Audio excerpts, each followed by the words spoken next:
Hai,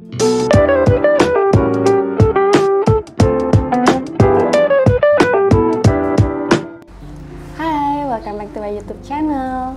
Di video kali ini, aku mau bahas satu buku yang baru selesai aku baca. Ini judulnya The Book You Wish Your Parents Had Read and Your Children Will Be Glad That You Did.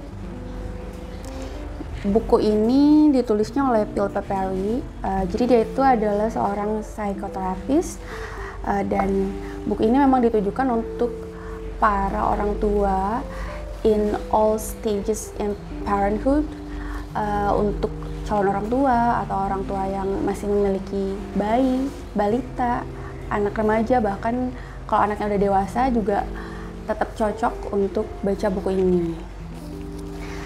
Ya, berbeda sama buku parenting pada umumnya yang lebih membahas secara teknikal merawat anak gitu, kayak tips potty training, tips menyapi dan sebagainya gitu.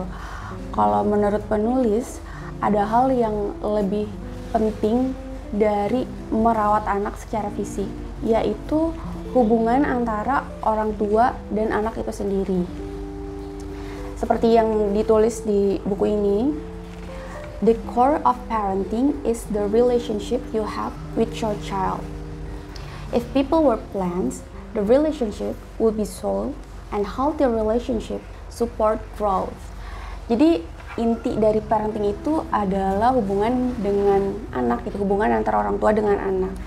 Kalau manusia itu diibaratkan tanaman, maka relationship itu sendiri adalah tanahnya gitu. Jadi buku ini membahas secara dalam soal relationship, utamanya relationship orang tua dan anak.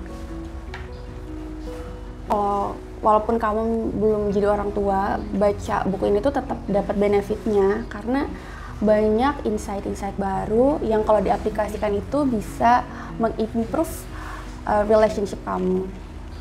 Dan di dalam buku ini penulis tuh mengungkapkan hal-hal apa saja yang penting untuk dilakukan dan tidak dilakukan dalam relationship. Apa aja yang bisa menghalangi dan apa yang perlu ditingkatkan dalam relationship. Karena menurut penulis, bagaimana hubunganmu sekarang dengan anak sangat mempengaruhi ketika anak sudah dewasa nanti. Nah, ini tuh dibahas di chapter 1 tentang parenting legacy. Your parenting legacy plays an essential role in the relationship with your child. Dan bagaimana kita dibesarkan dulu itu bisa mempengaruhi pola asuh kita terhadap anak ketika kita sudah menjadi orang tua. Terus bagaimana pola asuh itu bisa membentuk dirimu, bagaimana memahami perasaan anak, dan bagaimana mensupport pasangan kita. Di buku ini tuh kamu akan menemukan informasi yang sangat diperlukan, juga tips-tipsnya tuh realistis gitu. Dan buku ini tuh terdiri dari 6 bab. Bagusnya di setiap konsep yang dipaparkan itu tuh selalu ada contoh real life-nya.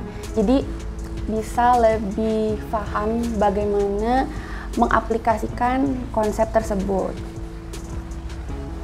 Dan yang paling aku suka dari buku ini tuh penulisnya itu nggak judgmental, ya membahas bahwa setiap orang tua itu ya pasti memiliki kesalahan, tapi ada hal yang lebih penting dari kesalahan itu sendiri, yaitu bagaimana memperbaikinya.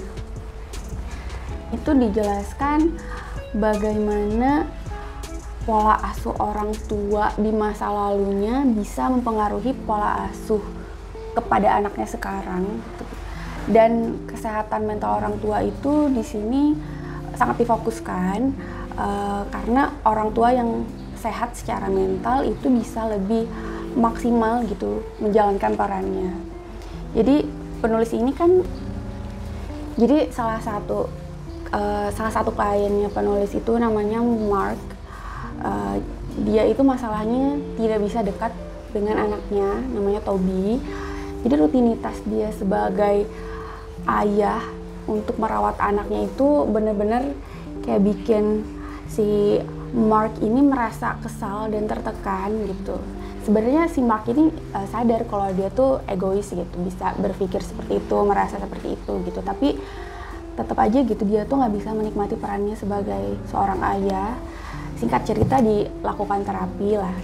Ternyata si Mark ini di masa kecilnya itu ditinggalkan oleh ayahnya. Jadi menurut penulis masa lalu orang tua itu memang sangat berpengaruh besar terhadap banyak disfungsi dalam hubungan orang tua dan anak. Ya, buku ini tuh mengingatkan saya akan pentingnya hubungan antara orang tua dan anak untuk berhasil mengasuh anak sampai dewasa.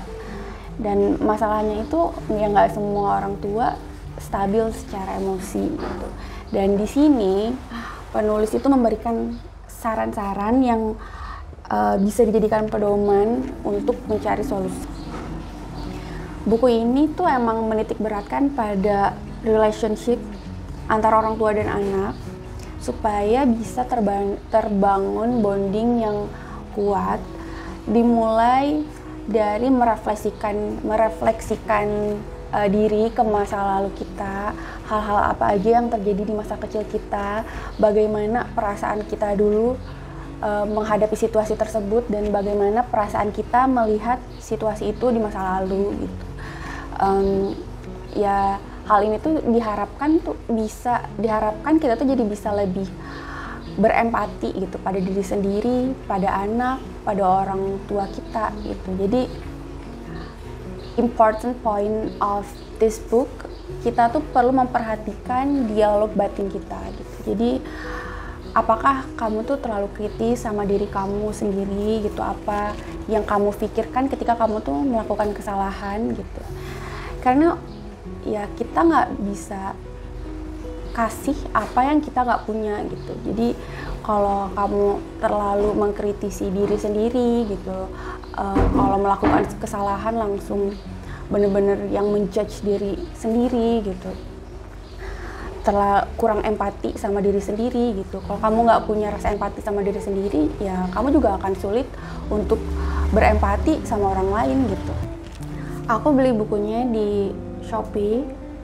Nanti link all shopnya aku taruh di description box. Okay, that's all. Thank you for watching and see you on my next video. Bye.